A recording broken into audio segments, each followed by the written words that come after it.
अस्सलाम वालेकुम। Pakistan stock exchange course की 24th क्लास में खुशामदीद। दोस्तों, इससे पिछली वीडियो में मैंने आपको नॉन करंट एसेट्स यानी लॉन्ग टर्म एसेट्स की डिटेल्स बताई थी विद एग्जांपल। अगर आपने वो वीडियो नहीं देखी तो टॉप राइट हैंड पर लिंक शो हो रहा होगा, उस पर क्लिक करके आप उस वीडियो को देख सकते हैं। तो आज की वीडियो में मैं आपको करंट एसेट्स यानी शॉर्ट टर्म एसेट्स की डिटेल्स बताऊंगा विद एग्जांपल। और एग्जांपल के लिए हम पिछली वीडियो की तरह टोयोटा की बैलेंस शीट ही यूज़ करेंगे। तो चलिए वीडियो स्टार्ट करते हैं। सबसे पहली बात, करंट एसेट्स यानी शॉर्ट टर्म एसेट्स से क्या मुराद है। दोस्तों, करंट एसेट्स बेसिकली वो वाले एसेट्स होते हैं जिनको कंपनी एक साल के अंदर अंदर कैश में कन्वर्ट करने वाली होती है। अब टोयोटा की बैलेंस शीट को देखें तो करंट एसेट में सबसे पहले मेंशन्ड है stores and spheres. Stores and spheres बाकी चीज़ों के मुकाबले में इतनी ज़्यादा वैल्यू नहीं रखते। जैसे आप यहाँ भी देखें तो बाकी चीज़ों के मुकाबले में इनकी वैल्यू काफ़ी कम है। स्टोर एंड स्पेयर बेसिकली वो आइटम होते हैं जो कंपनी के प्रोडक्शन प्रोसेस में काम आते हैं, जो काफ़ी छोटे छोटे स्पेयर पार्ट्स होते हैं। जैसे अगर एक लकड़ी की चेयर बन रही है तो उसमें सबसे ज़्यादा लकड़ी यूज़ होगी, उसके बाद थोड़ी सी अमाउंट के कील यूज़ होंगे और ग्लू वगैरह। तो वो ग्लू और कील स्टोर एंड स्पेयर वगैरह कहला सकते हैं। इससे नेक्स्ट है स्टॉक इन ट्रेड।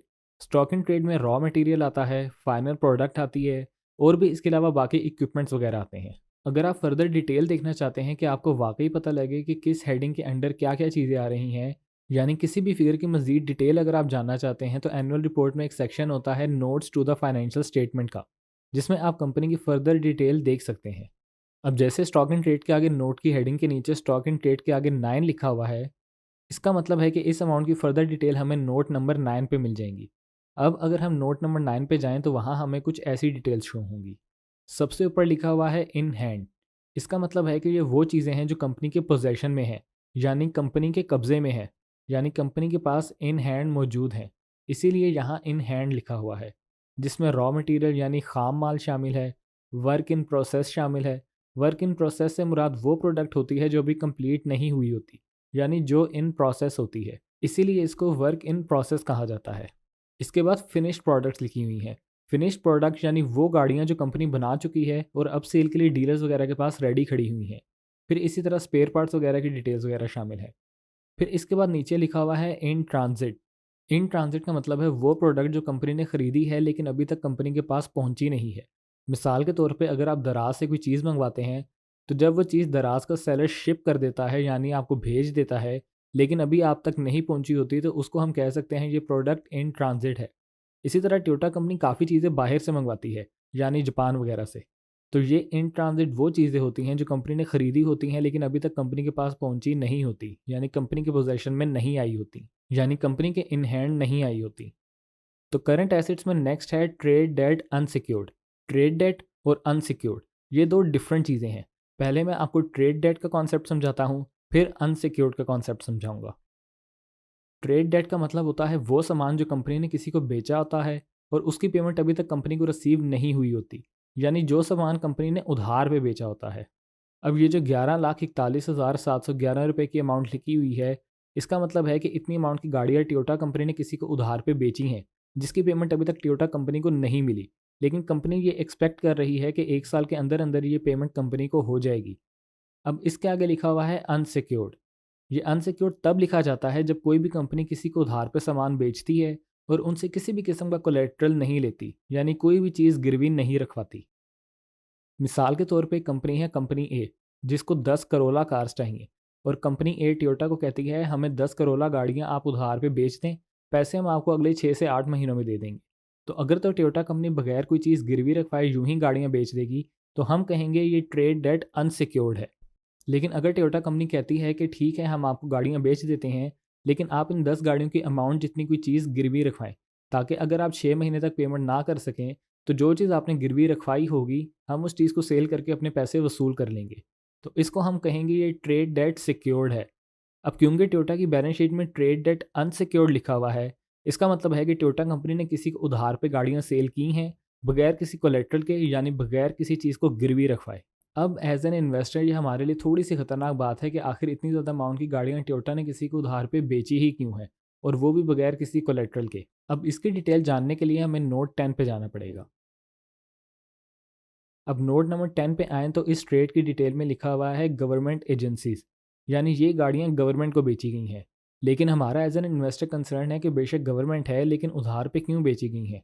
कोई कोलेट्रल क्यों नहीं लिया गया? तो इस बात का जवाब इन्होंने नीचे दिया हुआ है। These balances relate to various customers, primarily government organization from whom there is no recent history of default। यानी इसका मतलब है कि इन्होंने जितनी भी गाड़ियाँ उधार पे बेची हैं, मेजॉरिटी गाड़ियाँ गवर्नमेंट को ही बेची हैं, और इसलिए बेची हैं क्योंकि गवर्नमेंट ने कभी भी डिफ़ॉल्ट नहीं किया। यानी ऐसा कभी भी नहीं हुआ कि गवर्नमेंट ने टोयोटा कंपनी से गाड़ियाँ उधार पे ख़रीद ली हों और उनको टाइम पे पेमेंट ना की हो। इस गुड बिजनेस रिलेशनशिप हिस्ट्री की वजह से टोयोटा कंपनी ने बगैर किसी कोलेट्रल के गवर्नमेंट को दोबारा उधार पे गाड़ियाँ बेच दी हैं। तो ये सारी डिटेल थी ट्रेड डेट अनसिक्योर्ड की। अब नेक्स्ट है loans and advances. Loans and advances मैं इससे पिछली वीडियो में डिटेल से समझा चुका हूँ कि ये वो लोन होता है जो कंपनी इंटरनली अपने एम्प्लॉयज़ को देती है। अब क्योंकि ये loans and advances current asset के अंडर आ रहे हैं, इसका मतलब है कि ये 29 लाख वाली अमाउंट कंपनी को इसी साल रिसीव हो जाएगी। नेक्स्ट है short term pre payment. Short term pre payment का मतलब है कि कंपनी ने किसी चीज़ की एडवांस में ही पेमेंट कर दी है, यानी ड्यू डेट आने से पहले ही पेमेंट कर दी है। मसलन जब आप कोई घर रेंट पे लेते हैं तो आप 2-3 महीने का रेंट एडवांस में दे देते हैं, जिसे सिक्योरिटी भी कहा जाता है। तो बैलेंस शीट की ज़ुबान में उस सिक्योरिटी को प्री पेमेंट कहते हैं। अब प्री पेमेंट किसी भी चीज़ की हो सकती है, जैसे बिल्डिंग का रेंट भी हो सकता है और इंश्योरेंस की अमाउंट वगैरह भी हो सकती है। इससे नेक्स्ट है एक्रूड रिटर्न।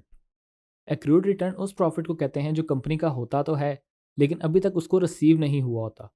मिसाल के तौर पे अगर कंपनी ने 1 करोड़ कहीं पे इन्वेस्ट किया है और 6 महीने बाद उसको 1 करोड़ 10 लाख रुपए वापस मिलने हैं, तो ये 10 लाख रुपए एक्रूड रिटर्न कहलाए जाएंगे, क्योंकि वो 10 लाख रुपए हैं कंपनी के ही, लेकिन अभी तक उसे रिसीव नहीं हुए। इसी तरह कोई भी पैसे जो कंपनी के ही हों लेकिन उसको अभी तक रिसीव ना हुए हों, वो एक्रूड रिटर्न कहलाते हैं। नेक्स्ट है अदर रिसीवेबल।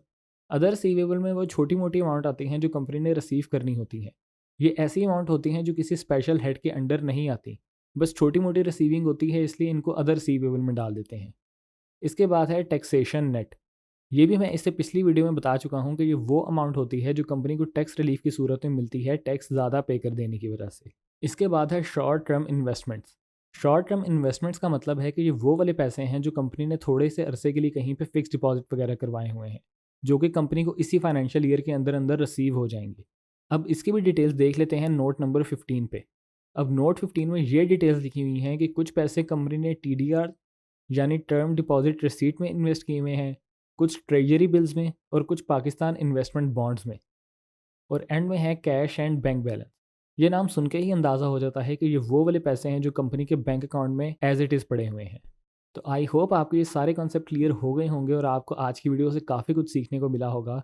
अगर आपके कोई सवालात हैं तो आप नीचे कमेंट बॉक्स में मुझसे पूछ सकते हैं, और अगर आपको ये वीडियो पसंद आई है तो चैनल को सब्सक्राइब करके बेल आइकन पर क्लिक करके ऑल को लाजमी प्रेस कीजिएगा, ताकि मेरी फ्यूचर में ऐसी आने वाली तमाम वीडियोज़ को नोटिफिकेशन आपको मिल सके। अपना रखिएगा बहुत सारा ख्याल। अगली वीडियो तक के लिए मुझे दीजिए इजाज़त। अल्लाह हाफ़िज़।